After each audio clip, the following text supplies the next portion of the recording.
Hey there, good people. It's your Crippled Critic, and oh my God, I have a guest today. Uh, I am so excited to introduce Daniel Lemon, the creator of Sequence Storm, right? I guess sole creator. Yes. Yep. You're right. Hello. Hey, thanks for being here. Um, I, I'm Mike Matlock. I'm Crippled Critic. I review games with disabled gamers in mind. I also an accessibility consultant, and I am a journalist too. I write reviews about accessibility in games. And man, I heard about your game uh, from a friend on Twitter who is a fellow disabled gamer. He's blind, and I didn't know what to expect when I played your game. I played a lot of rhythm games. I'm not great at them because they're not super accessible. Uh, so man, was this a surprise and a pleasant surprise when I played your game. It's really fun. The energy is great. And if you like electronic music, and Mhm. also you can customize it in so many ways. So I guess I'll ask, what made you want to make this type of game? Well, I like rhythm games in general, and so when I just decided a while ago I was gonna try to make a game, that was just an obvious choice. Um, so that's why I made a rhythm game. It's something I'm interested in. As far as like all the features and stuff, a lot of that came way later. I didn't make the game with a lot of that in mind. So Right. I wondered about that. What in the I guess what made you sort of want to add those kind of features, or what kind of I guess was it fan feedback? um, it's a couple different things. Number one, there's a lot of indie games, and so it's just a way to stand out to just add all those types of features.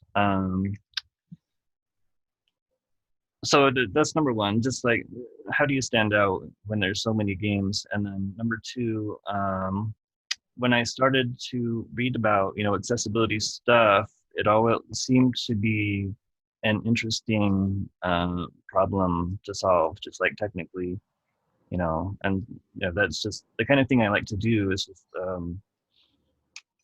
solve interesting problems. So with accessibility, there's tons of you know problems to solve. Um, well, that's a cool way to look at it. Yeah, an obstacle, and you figured out a way to solve that problem. Well, in my experience, I've spoken in colleges and different conventions about accessibility, and I talk about how a lot of indie games tend to be more accessible. And at least with the developers I've talked with, they say it's because they're trying to get as many people as possible to play the game, and it just makes sense Hmm. make it accessible for more people. Yeah, absolutely. I mean, it certainly has opened up, my player base a lot. So, and given me lots of exposure. So, I suggest it definitely, to any indies, or if you just want to grow, your audience. It's a Yeah, great there way. you go. I guess I'm wondering why blind gamers, because it's interesting. Rhythm-based games, you think of them as a visual medium, even though it is music. So I guess it's kind of nice that you thought about a way to utilize like sound. Uh, Mhm. eh, but was that I guess what went into that? Like, Well, it seemed kind of like the ultimate um, task. Like, can someone play the game without seeing the screen at all? It seemed like the biggest, hurdle, the biggest challenge. And I thought that I had a unique opportunity to do it just because, the gameplay in my game, there's not a lot of like moving around in a 3D space or anything. It's quite linear. You're just moving, straight down the track. So in that way, I felt like I had a good opportunity to do something like that. And so for me, I think it came together a lot easier than it would have for like many other games. Like imagine like some kind of open world RPG or something where you have to do a lot of navigating. Yeah. That would be a different thing. But for me, I just thought I saw the opportunity to do it and decided to just do it. And again, it was just an interesting problem to solve. Um, did you, I guess, reach out to other disabled gamers and kind of see how they felt like playing the game with those options? I know that there's another mode I was going to ask you about. It kind of leads me into that question.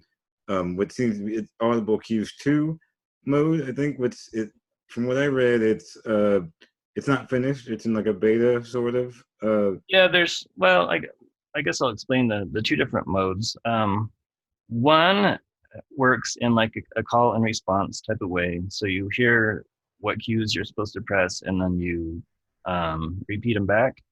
So you're never like you switch back and forth between listening and then replaying, and then the that's the audible cues one mode. That's the like the standard blind accessible mode.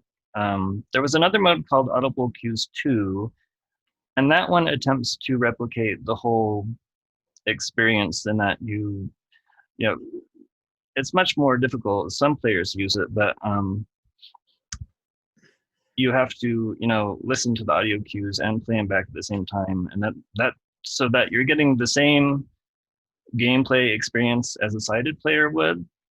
But I don't know, that mode was always just kind of experimental because it's just a little too difficult for most people to play. Even me, I can't really do it on anything but the easiest difficulties. But some people play it and they are getting kind of good. Anyway, so that's why I have two different modes. Um, the second one is just meant to try to emulate the sighted experience as closely as possible. Well, yeah, it's good that you even just have more options is great. Uh, Mm-hmm. I personally just have a lot of trouble with a lot of rhythm games because I have limited mobility and I have fine motor skill impairments. So it's and that's kind of the main aspect of most rhythm games is how quick you can match the beat. So it's so refreshing to see ways you can even just slow down the track completely. Mm-hmm. Uh, so that's really great. Did that come after? I guess I'm still wondering. Did it sort of start with blind people, and then you said, "Well, let me see how I can help others," or Um, no, I think it started with I believe it was someone who's not blind, just visually impaired, asked me for a couple of features, and one was just a high contrast mode, and then the other one was just a slower speed mode, just so things didn't move so fast on the screen.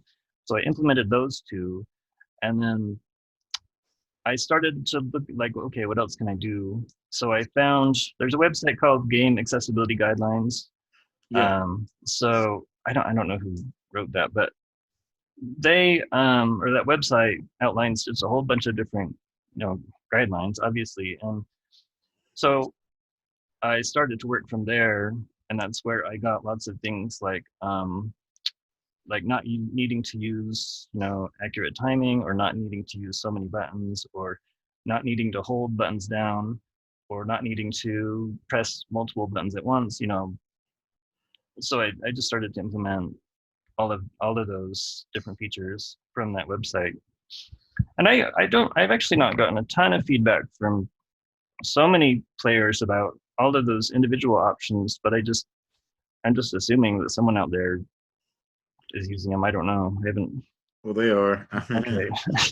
um, yeah, I used. Well, that's the thing, even just having it there made me want to use it. Knowing that I could customize the keyboard keys, but also the amount of like buttons you have to press, like that's just genius. um, Mm-hmm. I'm not sure a lot of people would have thought that because I think you're trying to emulate like an instrument almost. So it's, uh, but I think you can see that just being able to get to the end of the level is important. Um, so yeah, no, I use a lot of those Okay, things. good. Yeah. And I found a lot of people just since Sequence Storm by default is really a complicated game, and so for a lot of people, they're just not good at rhythm games, or they just can't handle like the amount of complexity. So just being able to lower, and for those players, it's just like I guess it's a different kind of accessibility. Just making the game fun for everyone their own way, right? So it's not even necessarily have to do with disability. It's just, it just has been nice for a lot of people for different reasons to have all those options. Yeah, You that's know, great. And there's a lot to the game. There you can earn credits to upgrade your racer, right? right? And which I don't know why I think of like Star Fox and stuff like that. Um, so it's kind of neat. You have almost two different kind of games combined. Um, what was your inspiration for like are there other games that you played and you took some from that? I definitely saw an anime influence in the visual style. That's just I'm curious. Um, let's see. There's a lot of games. For gameplay wise, I played like Beatmania 2DX and stuff like that. But like visuals wise, and as far as the racing aspect goes and just the graphic design, I've taken a lot of influence from a game called Redout, which is a racing game. Um, and as far as like the character designs and stuff, I don't know, but I just found an artist that with a style that I like, so that's where that came from. Okay. As far as Yeah, like the characters and things. Elijah Gale's a pretty cool guy. Mm-hmm. I think he's somewhat relatable, especially with the kind of job and things I do, uh, where I'm always doing things online and I socialize online a lot. I think Mm-hmm. a lot of other people probably relate too. During these the pandemic and everything. I wondered. Uh, Actually, I'm sure a lot of disabled people might be relate to Elijah. Uh, but is that just somewhat of a design choice for you, or Yeah, that was really kind of just a game design choice. Well, honestly, number one, artwork is expensive, so um, not having to get a lot of different locations was great. right? Like nobody leaves their room, and we only see the other characters in a little, screen, kind of like we're looking at each Yeah, other right now. So that really limited just the scope of the amount of art that I needed, and so that was right. basically it. And Practical. it was just a practical choice. But yeah.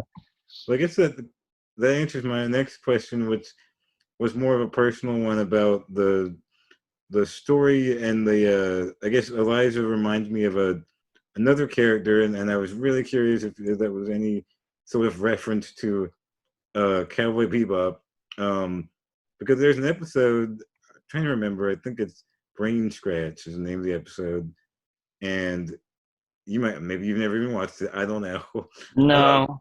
So no. Oh, yeah. There's a this black dude who ends up being like controlling a program from his hospital bed the entire time. Like he's this Hmm. amazing hacker, and Ronnie I think was his name. Well, I guess there's not a connection. No, I actually no, I've never seen that, so I don't. Wow.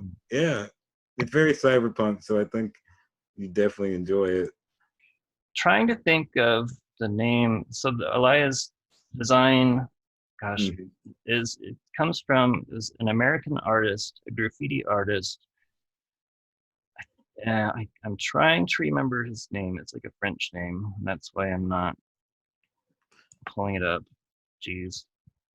And as far as like his actual design of the character came from, why can I not?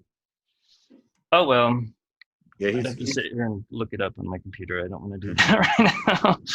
That's all right. Yeah, Elijah Gale's cool as ice though. Anytime we see some weird new character, he's just very yeah, he's got this.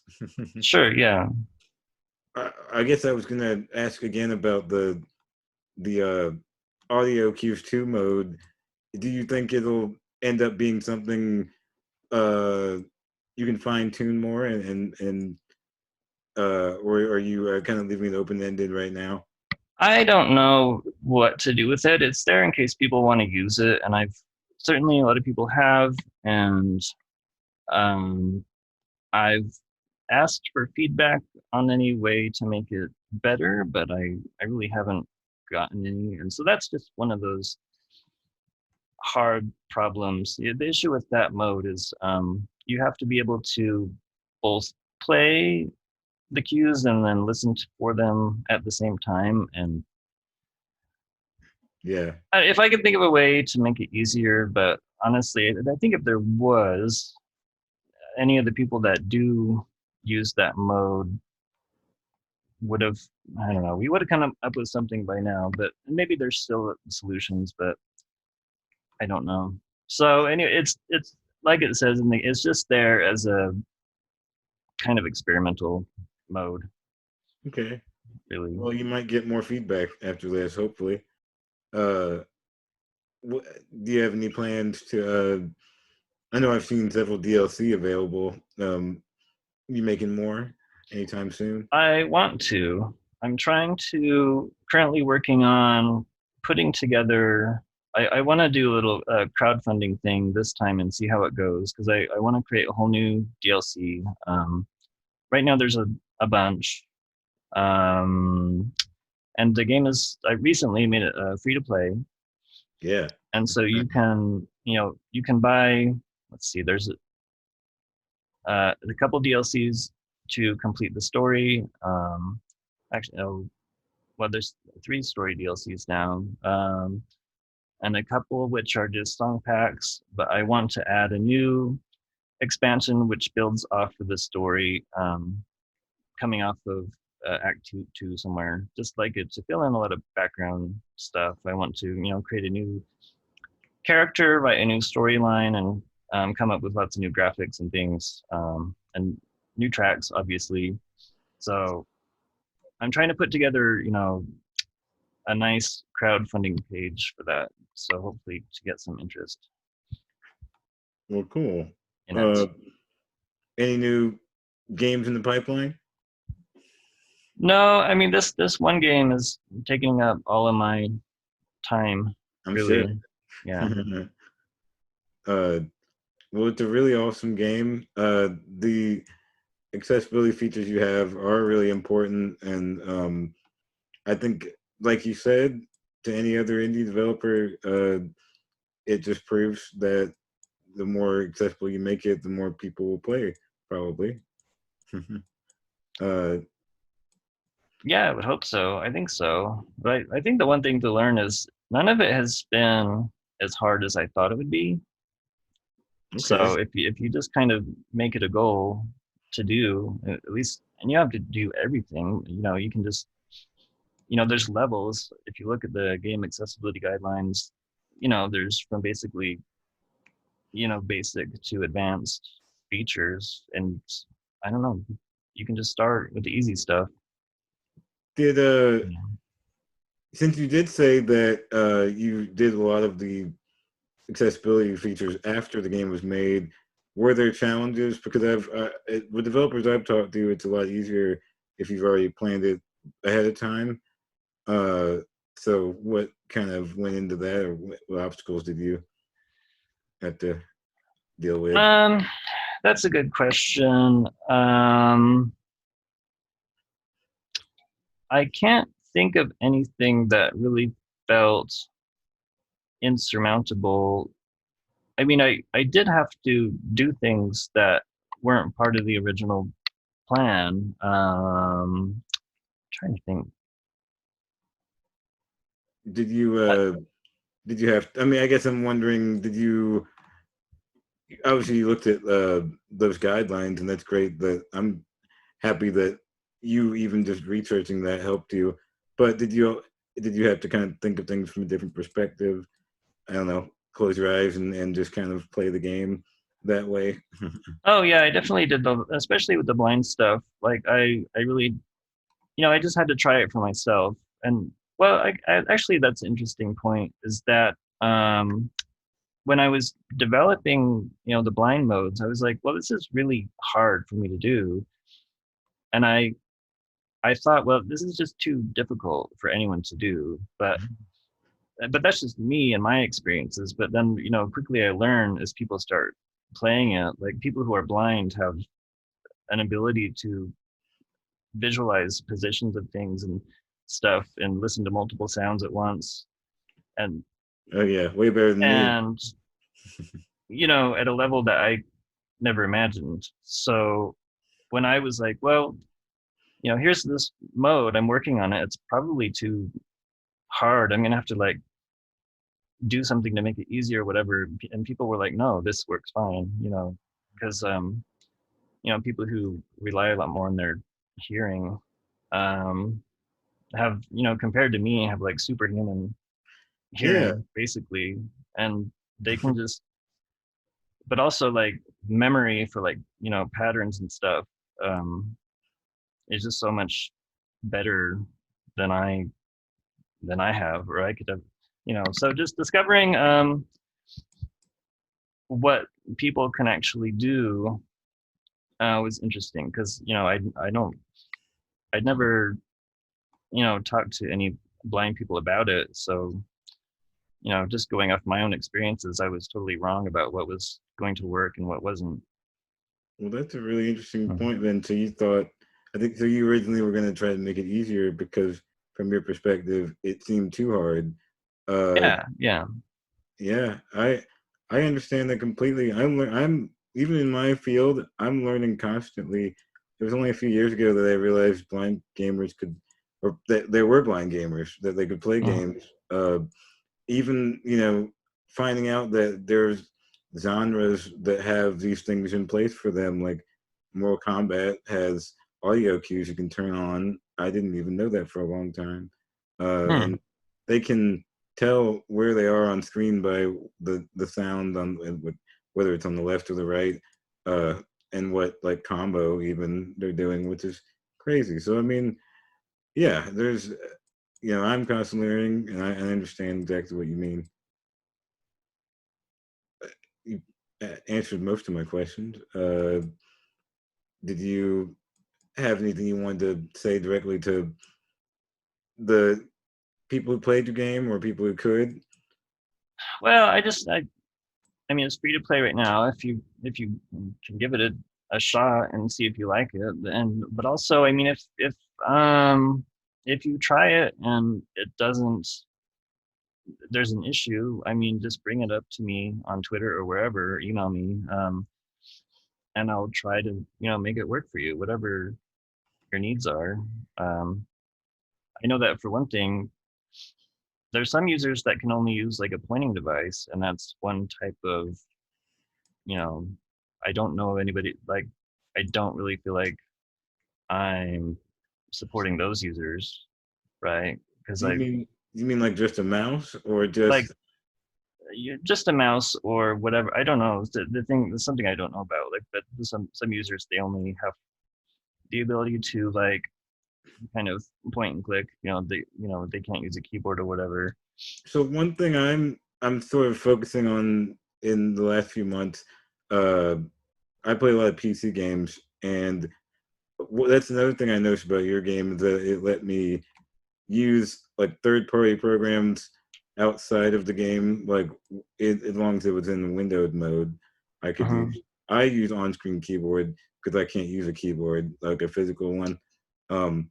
and that's how I play. I'm just Oh, telling you. okay. So if that tells you a little bit. Yeah, that's exactly what I'm talking about. So if you could um, play the game without having to rely on those external tools somehow, that would be cool. You know, that's just something I've thought about. as maybe some other kind of mode or whatever. I don't know. I don't know if it'll happen. It would be cool. But yeah, Yeah. it's actually one of the reasons why the game does not start in full screen. And some people hate that, but I don't want to lock people out of the tools that they need. Thank you Right. so much.